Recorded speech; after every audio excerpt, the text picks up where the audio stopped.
আর ছেলেরা তখন কোরআন শরীফ মুখস্থ করে, কোরআনের আওয়াজ এই এলাকার মুর্দাদের কবরের মধ্যে পৌঁছতে থাকে। সূরা ইয়াসিন তেলাওয়াত করে বাজারে যাবেন, দোকান খুলবেন, সূরা মুলক তেলাওয়াত করে বিছানায় ঘুমোতে যাবেন। কোরআন শরীফ পড়লে আল্লাহর সাথে কথা বলা হয়, গান শুনলে শয়তানের সাথে কথা বলা হয়। এখন আপনার রুচি অভিরুচি, আপনি কার সাথে কথা বলতে চান? শয়তানের সাথে বলতে চান না? তাহলে আজকে মোনাজাত করে বাড়িতে যাইয়া রোনা লায়লা, সবিনা ইসমিন, ইন্দ্র কিশোর এদের গানের ক্যাসেটগুলো সব আগুন দিয়ে জ্বালিয়ে দিবেন। পারবেন না?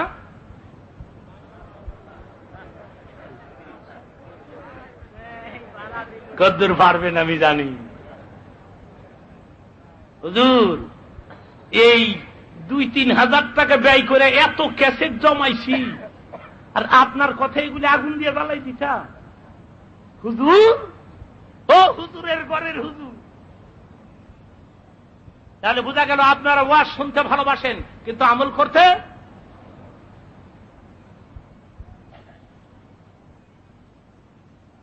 আসুন আল্লাহর সাথে একটু কথা বলি, মাঝখান দিয়ে আল্লাহর সাথে একটু কথা বলে নেই। সবে মিলে আমার সঙ্গে পড়ুন, বিসমিল্লাহির রহমানির রহিম, আলহামদুলিল্লাহি রাব্বিল আলামিন। আল্লাহর সাথে কথা বলা হয়ে গেছে। কেমনে বললাম? আমি বললাম আলহামদু, আল্লাহ পার্শ্বে দাঁড়ায় বলেন ইমালিন হামদু। আমি বললাম লিল্লাহ, আল্লাহ পার্শ্বে দাঁড়ায় বলে মানিল্লাহ। আমি বললাম ও রাব্বিল আলামিন। আমি তার বাংলা করে দিচ্ছি, আপনাদের বুঝে আসবে। আমি বললাম আলহামদু, সকল প্রশংসা। আল্লাহ পার্শ্বে দাঁড়ায় বলে বন্দারে কার জন্যে? আমি বললাম লিল্লাহ, আল্লাহর জন্যে। আল্লাহ পার্শ্বে দাঁড়ায় বলে কোন আল্লাহর প্রশংসা তুই করলি?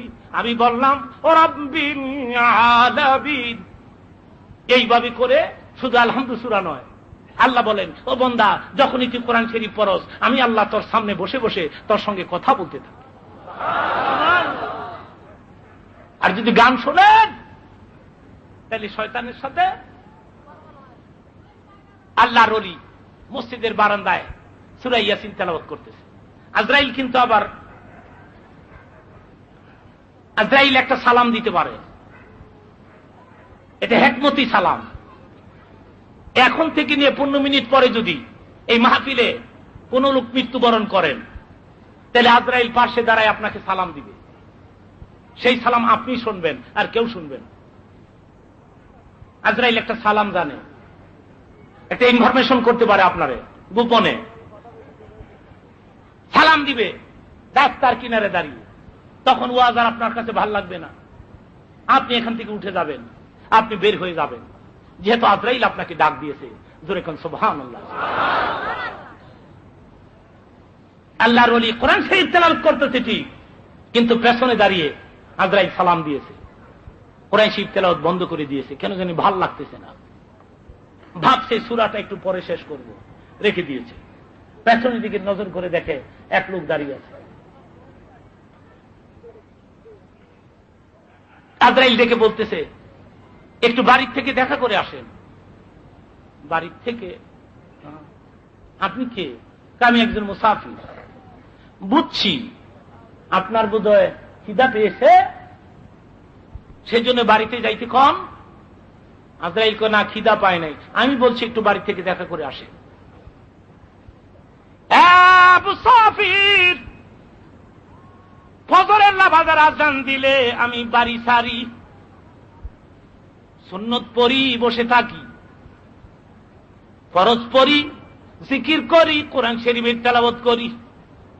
সূর্য উঠলে এর শাকের নামাজ না পড়িয়া বাড়িতে যাই না। তুমি আমারে বলতেছো বারবার বাড়িতে যাওয়ার জন্য, যাবেন না? এর শাক পইরা যাম, সূরা ইয়াসিন কিছুটা বাদ রইছে, যাবেন না? এটা ভালো করে আমার দিকে নজর করে দেখেন তো আমি কে। আজরাইলের কিন্তু একটা সুরত আছে, সেই সুরত যেদিন দেখবেন সেদিন বুঝবেন আজরাইল কারে করে। আপনারা দেখেছেন কিছু মানুষ মৃত্যুর সময় পেশাব করে দেয়, পায়খানা করে দেয়, মুখটা বেঁকা হয়ে যায়। ছেলে কাঁদতেছে, মেয়ে কাঁদতেছে, এক দৃষ্টিতে আজরাইলের চেহারার দিকে নজর করে আছে। কত চেষ্টা করতেছি ছেলে মেয়েদের জন্য একটি কথা বলার, ছেলে মেয়েদের সাথে একটি কথা বলার জন্য, কিন্তু পারতেছি না। তখন আজরাইলের দিকে আমি নজর করে আছি, উপরের দিকে।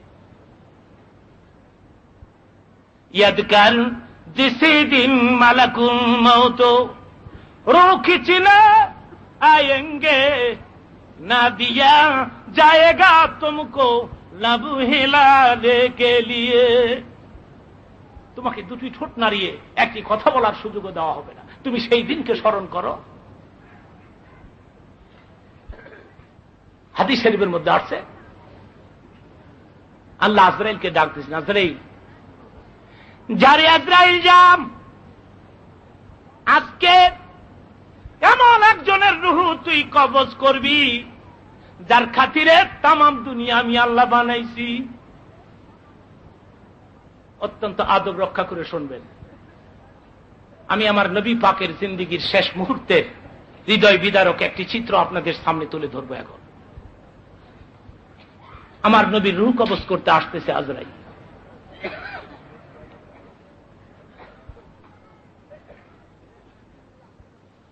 আজরাইল রে, খবরদার আমার বন্ধুতে জর্রা পরিমাণ কষ্ট না পায়। আজরাইল উপস্থিত নবীজির হুজরার সামনে বাইরে দাঁড়িয়ে আছে। অমনি হযরত জিবরাইল আসলেন। নবী ডেকে বলে, জিবরাইল রে, এই জীবনে না কত সময় তুমি আমার কিনারে আলাপ করে কাটাইছো,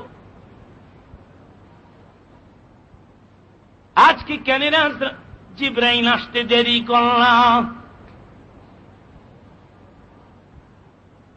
কিতাব আসছে হযরত জিবরাইল আমার নবীর কাছে 24,000 বার এসেছে।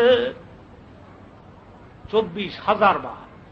এত বেশি দুনিয়ার কোন পয়গম্বরের কাছে হযরত জিবরাইল ফেরেশতা আসে। জিবরাইল ডেকে বলে, হুজুর কি ব্যাপার? আমার ভাইরা, জিবরাইলের ডিউটি হল আল্লাহর বাণী পয়গম্বরদের কাছে পৌঁছায় দেওয়া, আজরাইলের ডিউটি হল রূহ কবজ করা। এক একজনের এক একটা ডিউটি। আজরাইলের খবর জিবরাইল রাখে না, জিবরাইলের খবরও। সেই জন্য জিবরাইল বলে, হুজুর কি প্রয়োজন আজকে আমার এত তাড়াতাড়ি? নবী ডেকে বলেন, জিবরাইল রে, আজরাইল বাইরে দাঁড়াই রইছে, গিয়ে ক অনুমতি দিলাম আমার কামরার মধ্যে ঢুকতে ক। আজরাইল কারো কামরায় ঢুকলে অনুমতি লাগে না, কিন্তু আজকে অনুমতির জন্য দাঁড়িয়ে আছেন। চিৎকার করে বলুন সুবহান।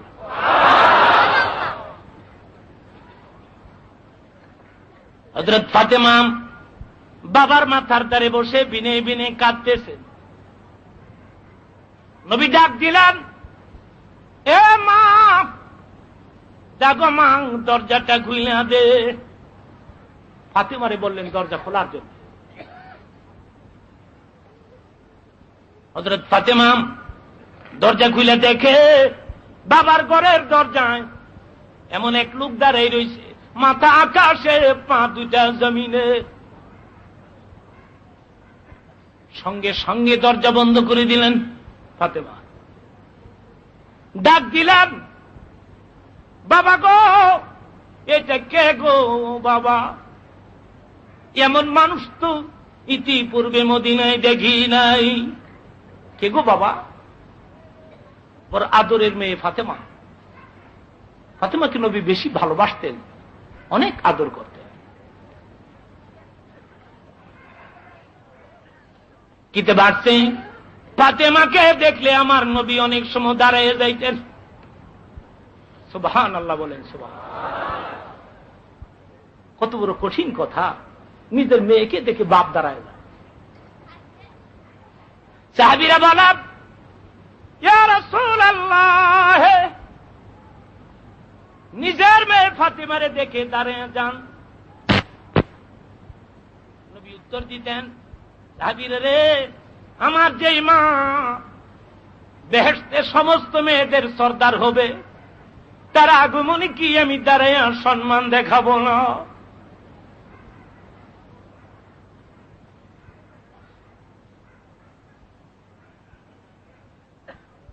ফাতেমার দিকে নজর করে দেখে ফাতেমা কাঁদে।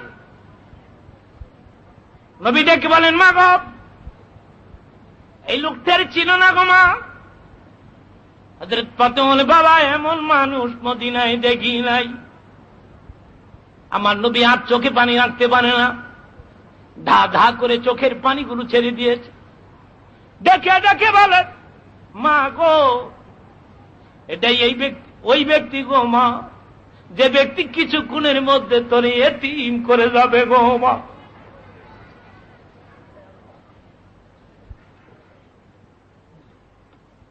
এটা ওই ব্যক্তি গো মা, যেই ব্যক্তি ঘর খালি করে গুলিস্তান আবাদ করে, স্বামী কাইরে নেই গো স্ত্রীকে বিধবা করে, বাপ কাইরে নেই গো সন্তানদের এতিম করে। মা গো, এটা আজরাইল গো মা। হযরত ফাতেমা বাবার বুকের মধ্যে জড়িয়ে পড়েছে, চিৎকার করে ডেকে বলে, না না, আমি আজরাইলে বাবার কামরায় ঢুকতে দিব না।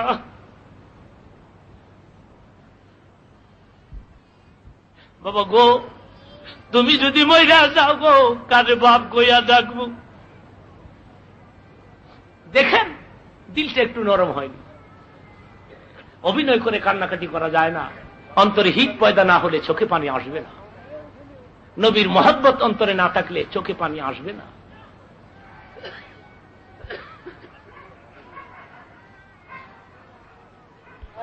আমার ভাইরা, কত মানুষ দোকানে বসে আছে এখনো, কত মানুষ হয়তো বা সিনেমা হলে, কত মানুষ মদের আড্ডাখানায়, কত মানুষ হয়তো বা প্রেস কোয়ার্টারে, কিন্তু আপনারা রহমতের জলসার মধ্যে বসে আছে। নবীর মহব্বতে বরিয়া এক ফোঁটা চোখের পানি যদি ছেড়ে দিতে পারেন, এই মাহফিল সাক্ষী, কিয়ামতের ময়দানে তোমার আমার চোখের পানি তোমাকে আমাকে নবী পাকের পার্শ্বে পৌঁছাইয়া দিবে।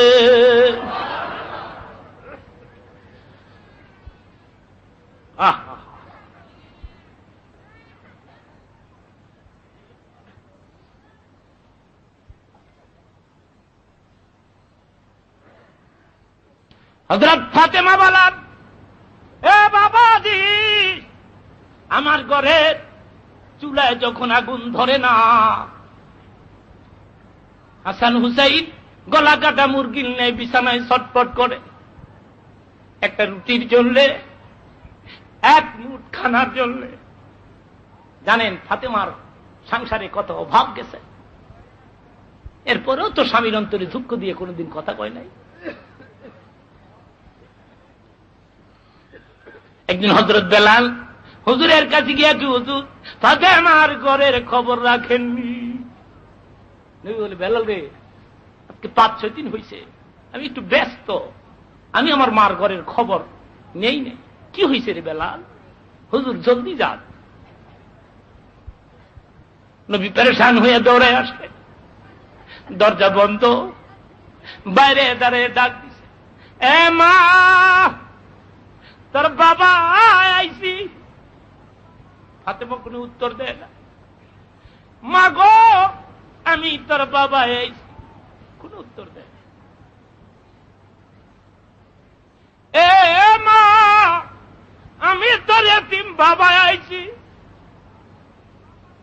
হযরত ফাতেমা ফুপাইয়া ফুপাইয়া কাঁদেন, ডেকে ডেকে বলেন, বাবা গো, তোমার মুখ দেখলে তো খারাপ হইয়া যায়, কিন্তু আজকে আমি কোনো উত্তর দেই না, তার কারণ আমার পরনে কোনো কাপড় নাই গো বাবা। বাবা গো, আমি উলঙ্গ, পরবার আমার কিছু নাই। কত কষ্ট করে গেছে।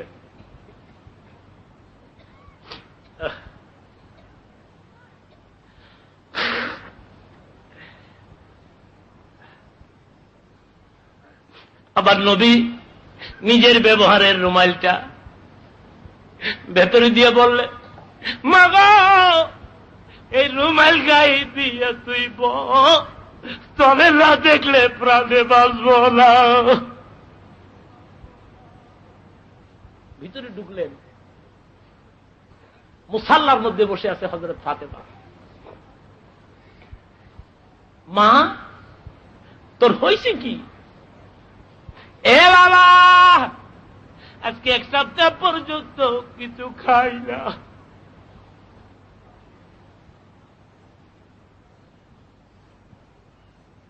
তোমার জামাই কোন কাজের সন্ধান পায় না। নবী মানে, মাগাম, যেই মুসাল্লার মধ্যে তুই বসে আছ, যেই জায়নামাজের মধ্যে বসে আছ, জায়নামাজের একটা অংশ উঠা গো মা। হযরত ফাতেমা একটা অংশ উঠাইছে, নজর করে দেখে গলিত স্বর্ণ জায়নামাজের নিচে দিয়ে প্রবাহিত হচ্ছে। দেখে বলে, মাগো, একটু স্বর্ণ উঠা। দুনিয়ার চাপ না খেরাপ চাপ গো মা, দুনিয়া চাইলে একটু স্বর্ণ উঠা। হযরত ফাতেমা বলে, বাবা গো, দুনিয়ার সুখ আমি চাই না। ফাতেমার ঘরে খবর না নিয়ে রাসূল বিছানায় ঘুমাইতেন না। কিতাব আছে একদিন 3 দিন পর্যন্ত উপবাস।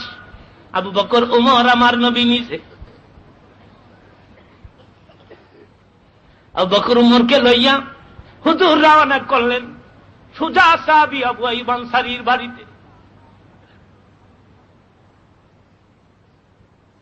আবু আইয়ুব আনসারী মদিনার একজন ধনী সাহাবী।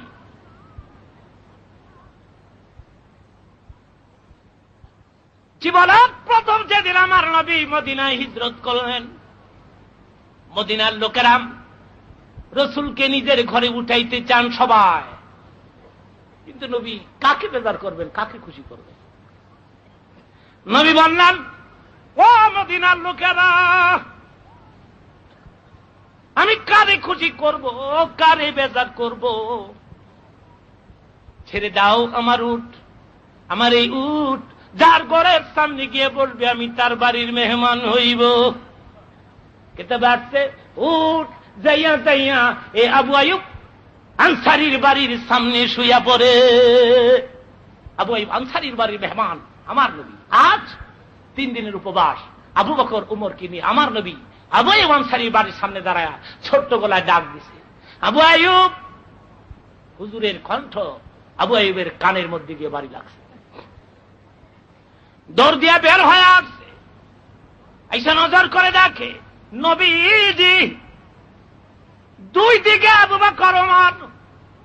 চেহারা দেখে আবু আইয়ুব বুঝতে পেরেছেন, বিছানা বিছাই দিয়েছেন বসার জন্য।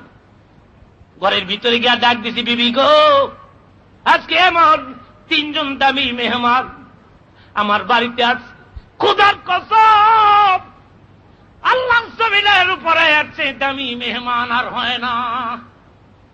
বিবি জলদি করে রুটি ভাজ আর গোশত ভুনা কর।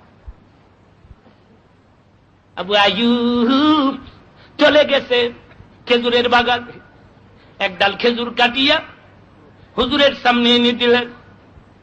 হুজুর খান, রুটি আর গোশত হচ্ছে। নবী বলে, আবু আইয়ুব রে, এই ডালের মধ্যে তো 3 প্রকারের খেজুর আছে, পাকা আছে, আধা পাকা, কাঁচাও আছে। আমি কোনটা খামু? আবু আইব বলে, হুজুর 3 প্রকারের খেজুর আপনি খাবেন, কারণ 3 প্রকারের খেজুরের মধ্যে আপনার হাতের স্পর্শ লাগলে আমার বাগানে 3 প্রকারের খেজুরের মধ্যে বরকত হবে বেশি। এ ফাঁকে রুটি আর গোশত হয়ে গেছে, 3টা প্লেটে করিয়া আবু বকর উমর আমার নবীর সামনে পৌঁছাই দিলেন। কিন্তু কিতাবে আসছে আমার নবী খানা শুরু করেন না, উনি শুধু ডানে বামে নজর করে কারে যেন তালাশ করে। হযরত আবু বকর মনে মনে ভাব, 3 দিনের উপর নবী লোকমা না দিলে কেমনে শুরু করি? নবীর আগে লোকমা দেওয়া তো চরম বেয়াদবি। কিন্তু হুজুর কেন জানি বিসমিল্লাহ দিচ্ছেন না। অমনি আবু আইব উপস্থিত, দেখি বলে, হুজুর কার অপেক্ষা করতেছে? আমি তো সকালে প্রচুর রুটি খাইছি, আমার ছেলে মেয়ে এরাও তো খাইছে।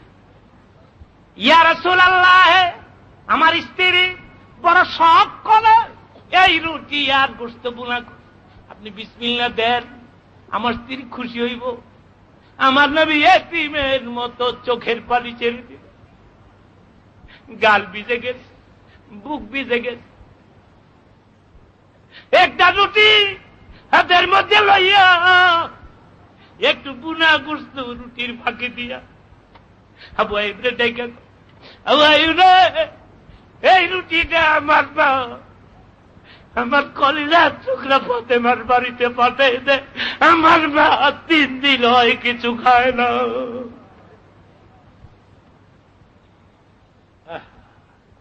কত কষ্ট করেছেন হযরত ফাতেমা মুহাম্মদ রাসূলুল্লাহ সাল্লাল্লাহু আলাইহি সাল্লাম দ্বীনকে প্রতিষ্ঠা করার জন্য, ইসলামকে টিকিয়ে রাখা।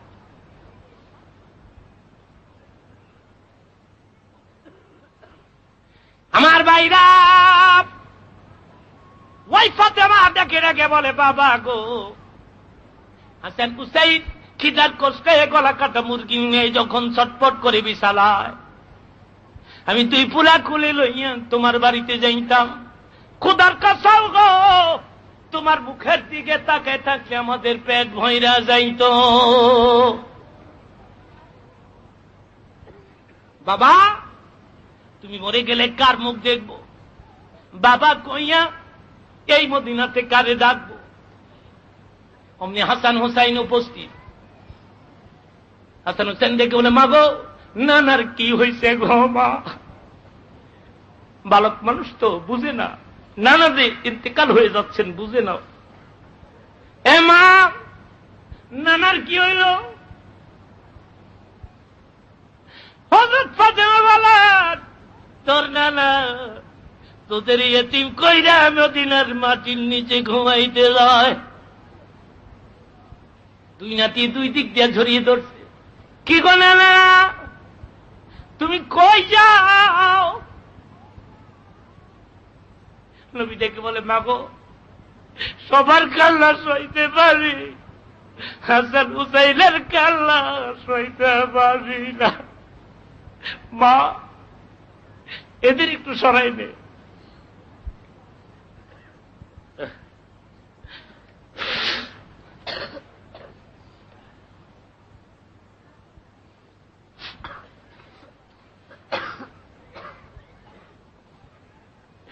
কারবালা আমি ইমাম হুসাইন কিতাবের মধ্যে আছে, নবী ডাক দিলেন, মা গো, ঘরে পুরান মধু থাকলে একটু মধু দে। মধু আনলে নবী ডাক দিছে, হাসান রে, আয় রে, আয় রে নাতি, তোরে একটু মধু পান করে দিলাম। ইমাম হাসান কয়, না, এই সময় তুমি আমারে মধু পান করাইলা? নবী ডেকে বলে, হাসান রে, এই মধুর সাথে বিষ মিশাইয়া তোরে পান করানো হবে। তুই না না না কইয়া চিৎকার করে কাঁদবি, আমি মদিনার কবরে বসে তোর কান্নার আওয়াজ শুনব। জোরে জোরে কোন সুবহান।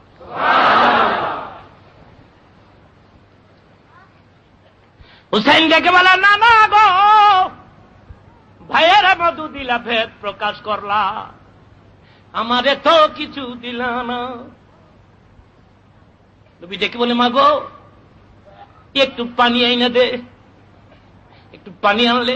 হুসাইনের ডাক দেয়, তোর একটু পানি পান করে দিয়ে গেলাম। হুসাইন ডেকে বলে, না না, কেন গো এই শেষ মুহূর্তে তুমি আবারে পানি দিলা? নবী বলে, হুসাইন রে, তোর কথা কইতে গেলে কলিজায় মানে না। কি গো নানা, পানির মধ্যে কি আছে? নবী ডেকে বলে, হুসাইন রে, কারবালা ময়দানে ফোরাত নদীর ধারে এক ফোঁটা পানির জলে তুই এতিমের মতো দাঁড়ায় থাকবি, কেউ তোরে পানি দিবে না। কারবালা ময়দানে শহীদ রে, কেউ তোর মুখে এক ফোঁটা পানি দিবে না। কিতাবের মধ্যে আসছে, ইমাম হুসাইনের বুকের মধ্যে চড়ে যখন ওনার গলার মধ্যে ছুরির আঘাত করে, তখন হুসাইন ছুরির নিচে পড়ে নানা কইয়া চিৎকার মেরে ডাক দিয়েছে। উনি ডেকে বলেছিলেন, কেন তুই আমার বুকের মধ্যে বসলি?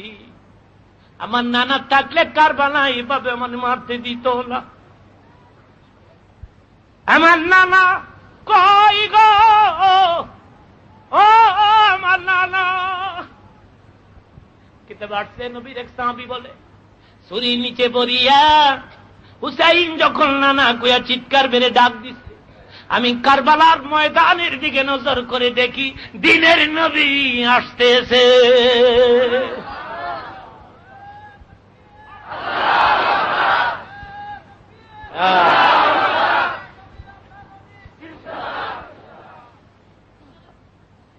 ওই হুসাইনকে দেখে আমার নবী বলেন, হুসাইনের সেই জন্যে বিদায়ের আগে তোর একটু পানি পান করে দিয়ে গেলাম।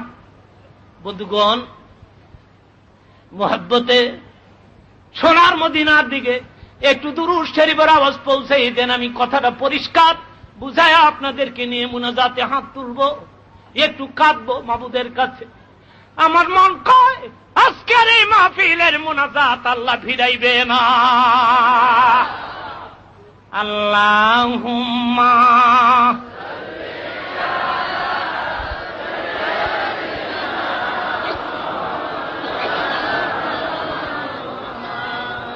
ওয়া আলা আহদি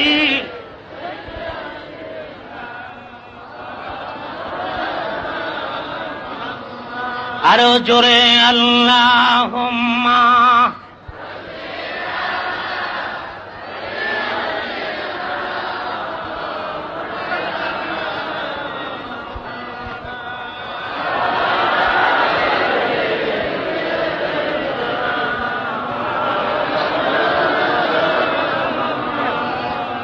নবীর নামে যারা দিল্লাই এ জগতে কাঁদে না,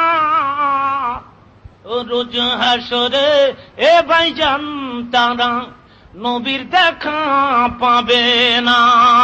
আল্লাহুম্মা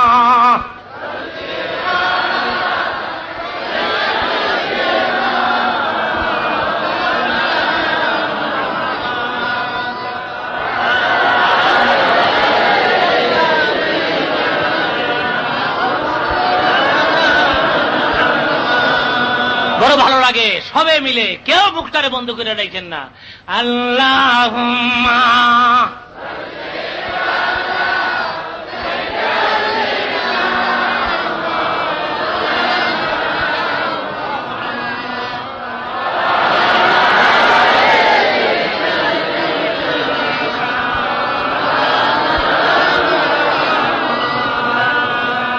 কোথায় রলেন প্রাণের রাসূল আমাদের এ সারিয়া, আপনি সারা কি লাভ হবে আমরা ধরায় বাঁচিয়া।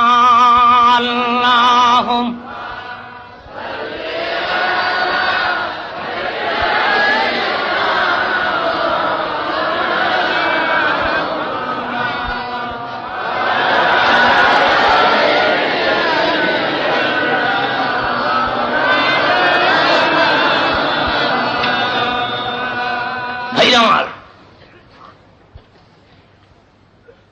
কিতাবে আসছেন ইন্তিকালের সময় আমার নবী ফাতেমাকে ইশারায় ডাক দিলেন, ইশারায়, মাগো আমি চুরে কথা বলতে পারি না, এই গো মা তোর কানটা আমার মুখের গোড়ায় লাগাইয়ে দে, মা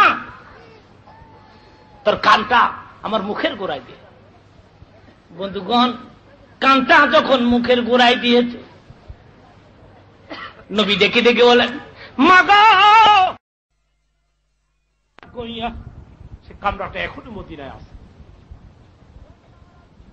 ওই কামরার কিনারে দাঁড়ান, একটু চক্ষু বন্ধ করলে, একটু ধ্যানমগ্ন হইলে যেন দেখা যায় ফাতেমা এখনো বাবা বাবা বলে কাঁদতেছে।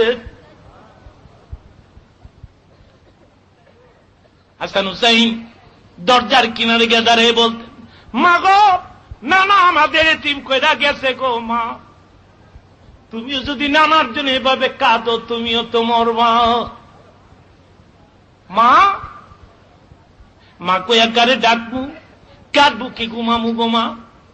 ফাতেমা উত্তর দিতেন, ডিস্টার্ব করিস না, বিরক্তি করিস না, তামাম দুনিয়ার চেয়ে অনেক বেশি ভালোবাসি আমি আমার আব্বাকে। কি সম্পর্ক বাবার সাথে ফাতেমা! পরিষ্কার কিতাবের মধ্যে আসছে, কাঁদতে কাঁদতে কাঁদতে কাঁদতে মুসাল্লায় ঘুমায় গেছেন এশার নামাজ পড়িয়া হযরত ফাতেমা। এইবার ঘুমের ঘরে স্বপ্নে দেখে এতিম বাবা ফাতেমার দরজায় দাঁড়িয়ে আছে, স্বপ্নে দেখতেছে, দরজায় দাঁড়িয়ে ডাক দিছে, মা গো আর কাঁদিস না গো মা, তোর চোখের পানিতে আমার কবর ভইরা গেছে, আমি কবর ছেড়ে দিছি গো মা, তোরে নিতে আইছি গো মা।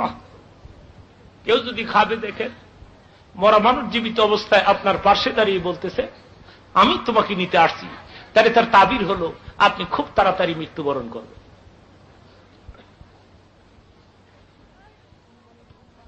কিছুক্ষণ পরে ঘুম ভাঙছে, ফজরের নামাজ পড়ছে, পয়লা কামরার থেকে বের হয়ে আসছে ফাতেমা, ডাক দিছে, আমার হাসান কই রে, আমার হুসাইন কই?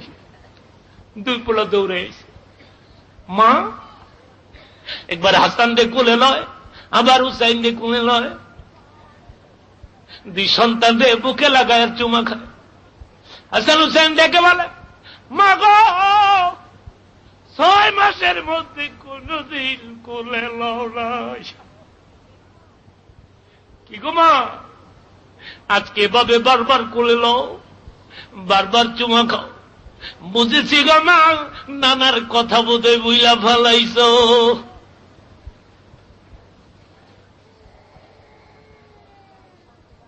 হযরত আসমাকে ডাক দিলেন, আসমা গো 2 মুষ্ক পানি এনে দাও। 1 মুষ্ক পানি দিয়া ইমাম হাসানকে গোসল দিলেন, আরেক মুষ্ক পানি দিয়া ইমাম হুসাইনকে গোসল দিলেন ফাতেমা নিজের হাতে।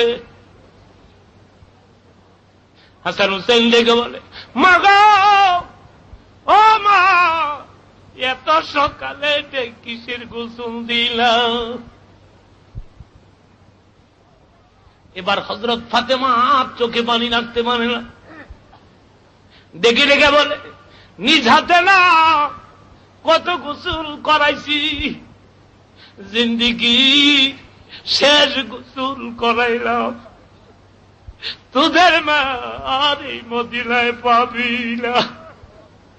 কত হৃদয় বিদারক মেজাজি ছিল এ কথাগুলো সেদিন। এই তো শুরু হয়ে গেল হাসান হুসাইনের কান্না। মা গো এগুলি কি খবর? কার বুকে ঘুমাবো গোমা, না খাইয়া কে খাওয়াবে গোমা, মা কইয়া কারে ডাকবো গোমা। অমনি হযরত আলী উপস্থিত। হযরত আলী ডেকে বলে, কি ব্যাপার এত সকালে তারা তুই ভাই কি চললে কাঁদস? হাসান হুসাইন বাবারে জড়িয়ে বাবা গো, মা আমাদের ইয়েতিম কইরা যায়। হযরত আলী আশ্চর্য হয়ে গেলেন। উনি ফাতেমার কিনারে গিয়ে দাঁড়াইলেন, দাঁড়ায় ডাক দিলেন, ফাতেমা গো, এগুলি কি শুনি? কিতাব আসছে, আরেক মস্ক পানি লইয়া ফাতেমার স্বামী আলীর পাশে গিয়ে দাঁড়ায়, দাঁড়ায় বলে, হাত দুইটা বের করে দেন, আমি আপনার ওযু করাই দেই। কিতাব আসছে, প্রতি ওয়াক্ত প্রতি ফজরের নামাজের আগে ফাতেমা নিজের হাতে স্বামী আলীরে ফজরের নামাজের আগে নিজের হাতে ওযু করাই দিতে।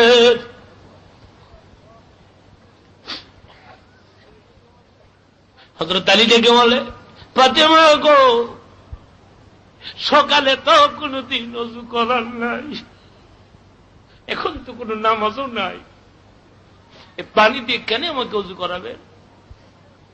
ফাতেমা আর চোখে পানি রাখতে পারে না। বড় আদরের স্বামী, এতিমের মতো কেঁদে ফেলেছে। ডাক দিছে, স্বামী গো, নিজের হাতে না কত ওযু করাইছি, জিন্দিগির শেষ ওযু করাইলাম, তোমার ফাতেমা আর পাইবা না। কথা শুনুন, শুনুন, তাকবীর বন্ধ করুন, কাঁদতে চেষ্টা করুন। আল্লাহর কাছে সবচেয়ে প্রিয় হলো চোখের পানি, সব সময় তাকবীর নয়। আল্লাহ বলে, বান্দারে, আমি যখন দেখি তুই কাঁদস, কান্না মামুলি ব্যাপার মনে করবেন না, চোখে পানি আসা এটা সাধারণ ব্যাপার নয়। আল্লাহ বলেন, যখন আমি দেখি তুই কাঁদস, আমার মায়া লাগে রে বান্দা, আমার রহমতের দরিয়ার মধ্যে জোশ পয়দা হয়, আমি সইতে পারি না রে। ও বান্দা, তুই যখন কাঁদস, আমি তোর সামনে হাজির হয়ে যাই, কুদরতি হাত বাড়াইয়া রে, তোর চোখের পানি আমি আল্লাহ নিজে মুইসা দেই, আর বলতে থাকি, আর কাঁদিস না, যা জীবনের সব গুনাহ মাফ কইরা দিলাম। কাঁদতে চেষ্টা করুন। এর মধ্যে অনেকের চোখে পানি আসতেছে না। যাদের চোখে পানি আসতেছে না, এদের অন্তর কত শক্ত।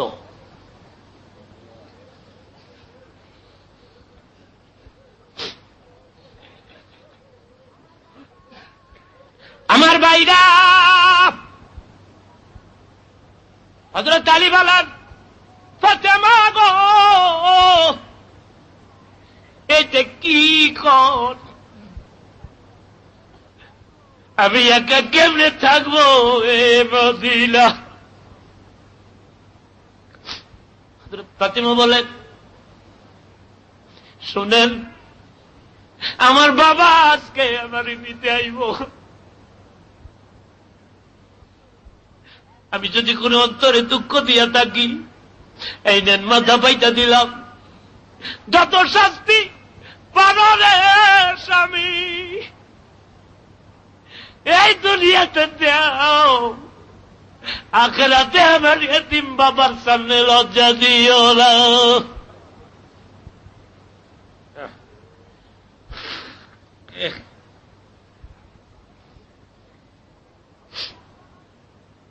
হযরত আলী বলেন, ফাতেমা গো, এইসব কইয়া আমারে লজ্জা দিয়েন না, জিন্দিগিতে একটা ভালো কাপড় পরাইতে পারলাম না, জীবনে গো ভালো খাওয়া সামনে দিতে পারলাম না। ইচ্ছা করলে আপনার বাবা আপনাকে ধনীর কাছে বিয়ে দিতে পারতেন, ইচ্ছা করলে কোটিপতি লাখপতির কাছে আপনাকে বিয়ে দিতে পারতেন, তা না করিয়া আমি গরিব, আলীর কাছে বিয়ে দিছে, আমি গরিব মানুষ।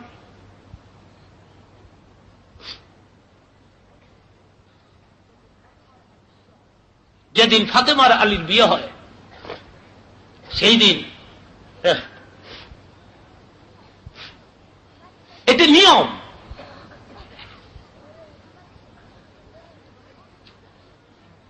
নববধূ নববর বধূ বরকে যখন বিদায় দেয় বাপ মা, তখন ছোট্ট একটা ওসিয়ত করার জন্য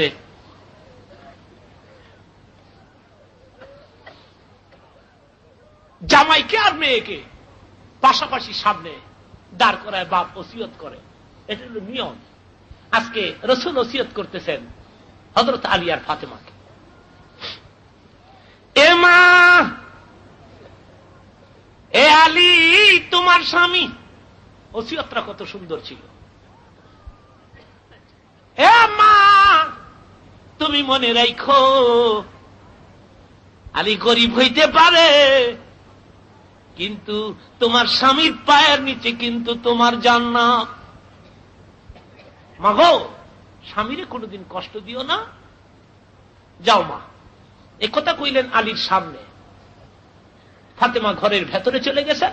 এবার হযরত আলীর কি বলে শোনেন। আলী রে, আমি কিন্তু ফাতেমারে কোটিপতির কাছে বিয়ে দিতে পারতাম। জোরে কোন সুবহানাল্লাহ। লাখপতিরা বিয়ের প্রস্তাব দিয়েছে ফাতেমার, কোটিপতিরা বিয়ের প্রস্তাব দিয়েছে, কিন্তু তা আমি করি নাই। আমি তোর কাছে বিয়ে দিয়েছি। আলী রে, তুই জানোস নি ফাতেমার সাথে আমার সম্পর্ক কি? আলী বলে, হুজুর, আপনার মেয়ে ফাতেমা, আপনার মেয়ে? না রে আলী, ফাতেমা শুধু আমার মেয়ে নয়, ফাতেমা তু বিদআতুম মিন্নি, ফাতেমা কিন্তু আমার গায়ের একটা টুকরা। কত বড় কথা! আমার এই কথাটা মনে রাখিস। যা, স্ত্রীকে নিয়ে যা, মদিনায় ছোট্ট একটা ডেরা ঘর ভাড়া কইরা হযরত আলী ফাতেমারে লইয়া থাকে। ভিটি নাই, ঘর নাই, নিজের ঘর নাই, জায়গা নাই। একবার প্রায় 5-6 দিন পর্যন্ত ঘরের চুলায় আগুন নাই। সন্ধ্যার সময় খবর আসছে এক ইহুদির বাড়িতে উটের পিঠ থেকে মাল নামাইলে কিছু পয়সা পাওয়া যাবে। হযরত আলী বললেন, ফাতেমা, একটা কাজের সন্ধান পেয়েছি, আপনি কিন্তু বিশ্রাম নেবেন, ঘুমাইবেন, আমার আসতে একটু দেরি হতে পারে। ইহুদির বাড়িতে চলে গেলেন আলী। উটের পিঠটাকে মাল নামাইতে নামাইতে অধিক রাত হয়ে গেল। এত কাজ করিয়া মজুরি পাইলেন মাত্র 4 আনার পয়সা। এই 4 আনা হাতে লইয়া রাত 11টা-12টা, প্রায় দোকান বন্ধ, একটা দোকান খোলা। কিছু জব, কিছু গম কিনছে, গমের গাঠুরি মাথায় করে হযরত আলী বাড়িতে গেছে প্রায় 12টার কাছাকাছি। দূর থেকে নজর করে দেখে ফাতেমা ঘরের দরজায় পিঠ লাগাইয়া দাঁড়ায় আছে। ফাতেমা, আমি না যাওয়ার সময় বললাম আপনি বিশ্রাম নিবেন, 4-5 দিন যাবত কিছু খান না, একটু ঘুমাইতে কই নাই? হযরত ফাতেমা উত্তর দিলেন, তুমি তোমার দায়িত্ব আদায় করেছ, ঘুমাইতে কইছ, আমি আমার দায়িত্ব আদায় করলাম। স্বামী রে বাইরে তুইয়া কোন সাহসে বিছানায় ঘুমাবো, এমন কথা কোথাও শুনি নাই। কি জিন্দেগি করে গেছে, আর আমরা কি জিন্দেগি করলাম? যতদিন আমার আম্মা ছিলেন, আমি শহরে 20 মাইল, 25 মাইল, 30 মাইল দূরে বক্তৃতা করে কোথাও থাকি না, বাসায় ব্যাক করি। আমার ভাইরা, আমার মা যতদিন ছিলেন বাড়ির বাইরে আমার গাড়ির হরেন একটা হরেন বাজার সঙ্গে সঙ্গে আমার মা দৌড়ে আসতেন, দরজা খুলতেন, বলতাম মা গো রাত এখন 1টা 2টা, তুমি ঘুমাও নাই? মা বলতেন চেষ্টা করছি কিন্তু ঘুম হয় না, তুই জানবি। স্ত্রীকে দেখতাম, স্ত্রী ঘুমিয়ে আছে, বেগম ঘুমিয়ে আছে, টেবিলের মধ্যে আমার খানা রাইখা বাচ্চাদের নিয়ে ঘুমায়।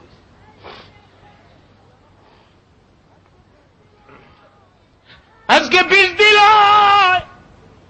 আর কেউ দরজা খুলে না। টেবিলের কিনারে দাঁড়িয়ে থাকে না,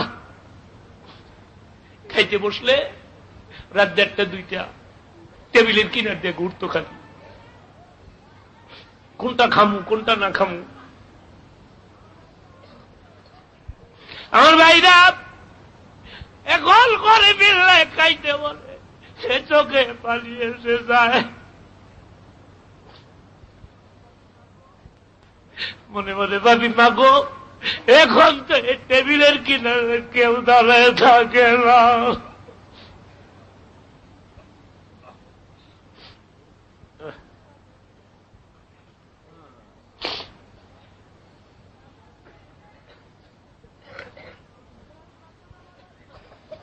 হযরত ফাতেমা বলেন স্বামীরা পারে রাইকা কেমনে ঘুমামু, এমন কথা কোথাও শুনি নাই।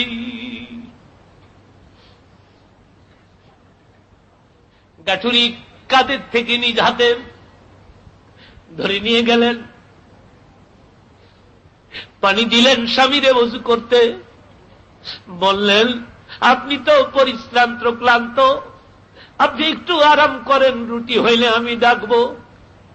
হযরত আলী শোয়ার সঙ্গে সঙ্গে ঘুমায় গেছে। এইবার পাকঘরের দিকে নজর করে দেখেন নবীর কলিজার টুকরা ফাতেমা, জান্নাতে যিনি হবেন সমস্ত মেয়েদের সরদার, উনি জবগুলো গমগুলো পাথরের জাতার নিচে দিয়া নিজের হাতে জাতা ঘুরাচ্ছেন। আপনারা কতবার ঘুরাইলে পরে এই জবগুলো গমগুলো আটা হবে? কতবার ঘুরাইলে পরে? একবার দুইবার? অনেকবার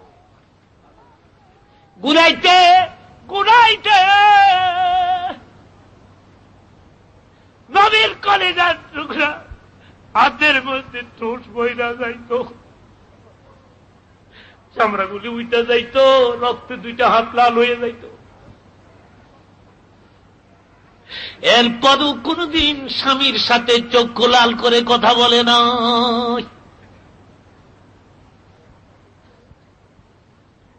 আটা হইছে, রুটি হইছে, প্লেটে রুটি লইয়া স্বামী আলীর পায়ের কিনারে গিয়ে দাঁড়াইছে, পা মন্থন করে, অমনি আলীর ঘুম ভেঙে যায়। হযরত আলী নজর করে দেখে পা মন্থন করতেছে, উনি ডেকে বলেন এ ফাতেমা, এর আগে আমি একদিন আপনাকে নিষেধ দিয়েছিলাম খবরদার আমার পা স্পর্শ করবেন না,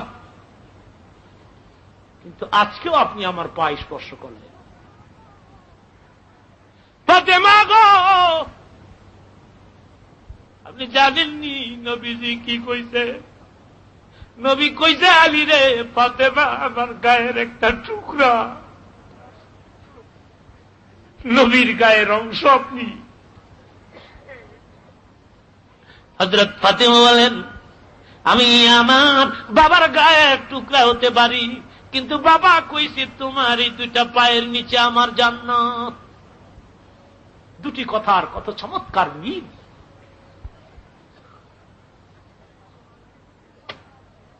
ওই ফাতেমা কিছুক্ষণ পরে ডাক দিলেন, স্বামী আমার হাসান হুসাইনের লইয়া বাবার রওজার কিনারে যান, এই কামরার মধ্যে আমার একটু একা থাকতে দেন।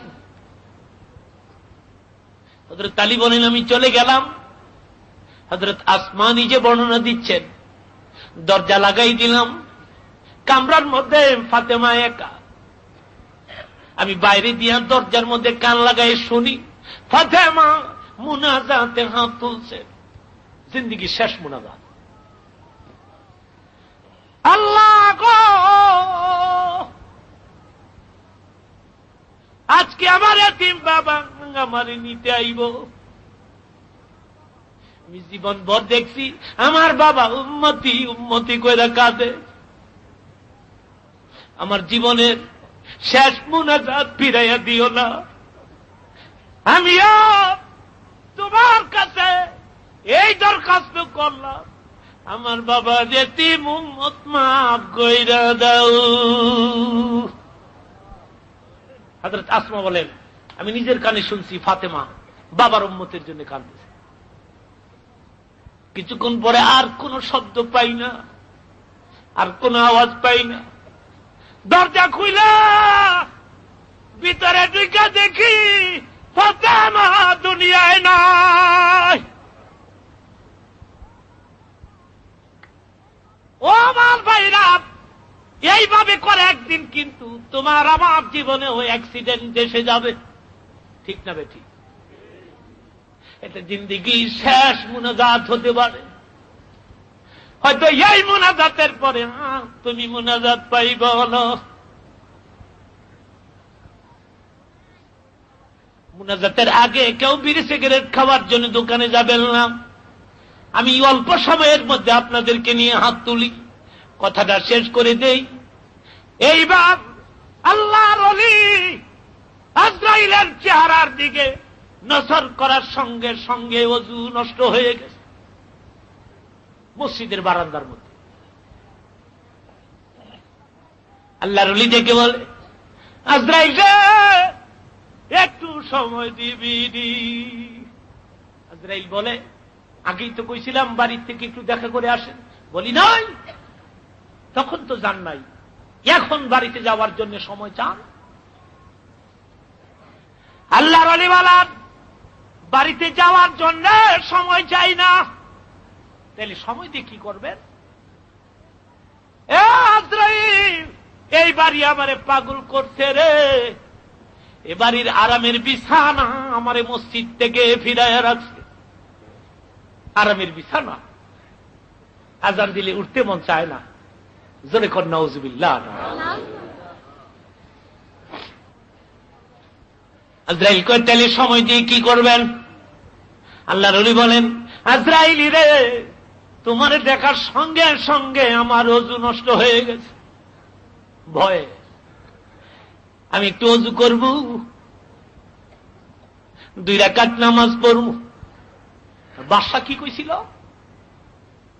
একটু সময় দিবি, কত স্বর্ণ হীরা মানিক কি মাটির নিচে পুইতাইছি। আর ওলি আল্লাহ কি কয়?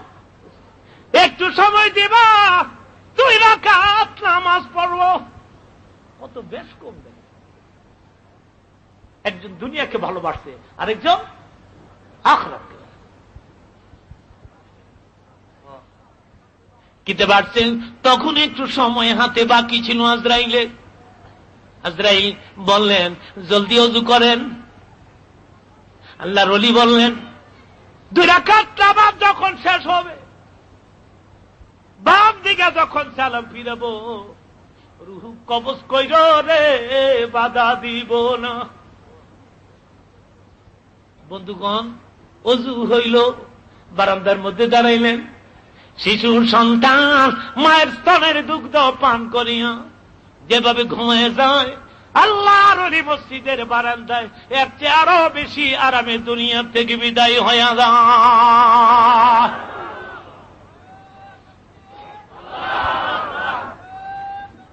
আমার ভাইরা, এইভাবে করে কোন দিন আমার জীবনে অ্যাক্সিডেন্ট এসে যায় আমি কিন্তু জানি না।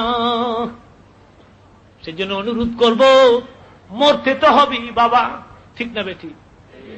আরো জোরে কর, মরতে তো হবেই।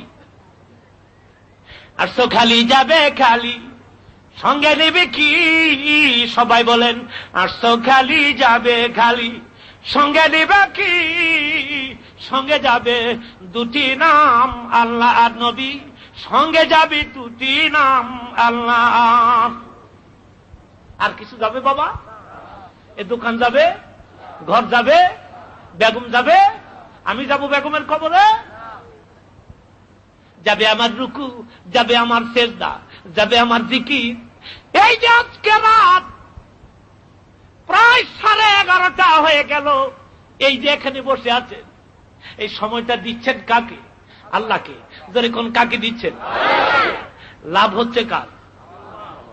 আল্লাহ। দিচ্ছেন কাকে? লাভ হচ্ছে কার? এর সওয়াব পাবেন? পাবেন মনে হয়? খোদার কসম, যারা এত রাত পর্যন্ত এক জাক মৌমাছির মতো বসে রইলেন, একটা লোক ঘাল লড়াইলেন না, একটা লোক মাথা লড়াইলেন না, যারা দাঁড়াই রইলেন তো রইলেন, যারা বসে রইলেন তো রইলেন, মনে রাখো তোমার জীবনের কিছুই যদি কবুল না হয়, হয়তো এই অনুষ্ঠানের খাতিরে আল্লাহ বলবে, তারে বন্দা আমি তোরে মাফ করে দিলাম।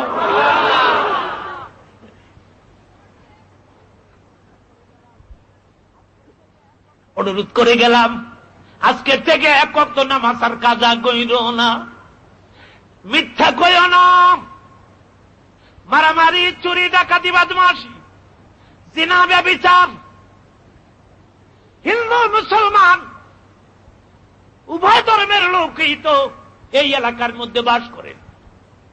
মারামারি ইসলাম পছন্দ করে কিনা কোন? যারা হিন্দু তোমরা থাকো তোমাদের ভাবে, ও মুসলমান তোমরা থাকো তোমাদের ভাবে। মুসলমান তোমাদের আদর্শ দেখে হিন্দুরা পাগল হয়ে যাবে, তোমাদের চলাফেরা তাহজিব তামাদ্দুন দেখে অন্য ধর্মাবলম্বী লোকেরা চিৎকার করে পড়বে লা ইলাহা ইল্লাল্লাহু মুহাম্মাদুর। যুবক ভাইরা আমার, এই ছন্দটা তোমরা মনে রাখবা। এমন জীবন কররে গঠন, সবাই বলেন, এমন জীবন কররে গঠন, মরিলে হাসিবে তুমি কাঁদিবে ভুবন, মরিলে হাসিবে তুমি কাঁদিবে ভুবন। ও যুবক, তুমি যেদিন জন্ম নিছ সেদিন চিৎকার করে কাঁদছ, তোমার দাদা হাসছে, দাদি হাসছে, নানা হাসছে, নানি হাসছে, বাবা হাসছে, তুমি কাঁদছ। বাচ্চা হইলে বাচ্চা কাঁদে না, হাসে? জীবনে দেখছেন কোন বাচ্চা জন্মের পরে খালি আসতেছে? আমার নবী জন্মের পরে কাঁদছেন, কাঁদেন নেই। হযরত ঈসা রুহুল্লাহ জন্মের পরে কাঁদেন নেই। কেন কাঁদেন নাই? শয়তান ওনাদেরকে মাফ করেন।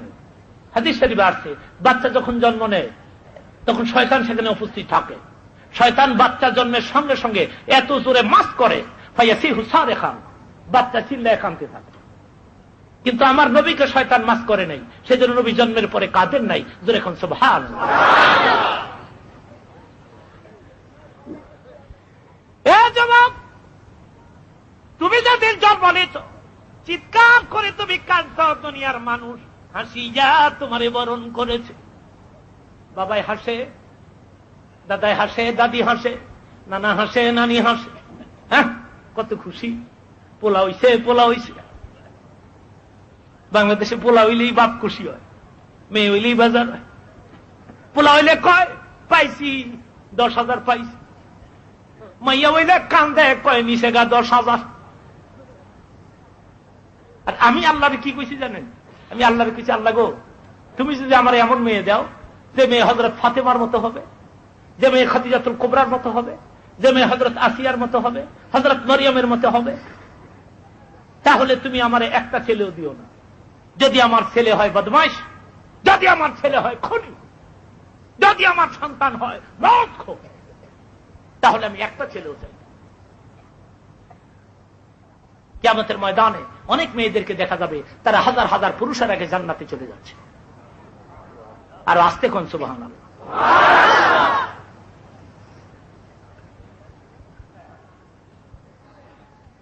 এমন জীবন করারে গঠন, মরিলে শিবে তুমি কাঁদিবে ভুবন। ও যুবক, তুমি যেদিন জন্ম নিছ কাঁদছ, সবাই হাসছে। এবার এই সাজাদপুর এলাকার মধ্যে 50, 60, 70 বছর থাকিয়া এমন একটা জিন্দেগি তুমি কামাই করবে, যেদিন মরবা হাইসা হাইসা মরবা, দুনিয়ার মানুষ কাঁদিয়া কাঁদিয়া তোমারে খবরে নামাইবে। তুমি নামাজ পড়বে, তুমি রোজা রাখবে, তুমি সত্য কথা বলবে, তুমি যদি সৎ চরিত্রের হও, তুমি যেদিন মরবা এলাকার সব মানুষ তোমার জানাজার মধ্যে শরীক হবে। ঠিক না বেঠি? আর তুমি যদি নামাজ না পড়ো, তুমি যদি মিথ্যা কও, তুমি যদি মদ খাও, তুমি যদি বদমাশি করো, তুমি যদি জিনা করো, তোমার যন্ত্রণায় যদি এলাকার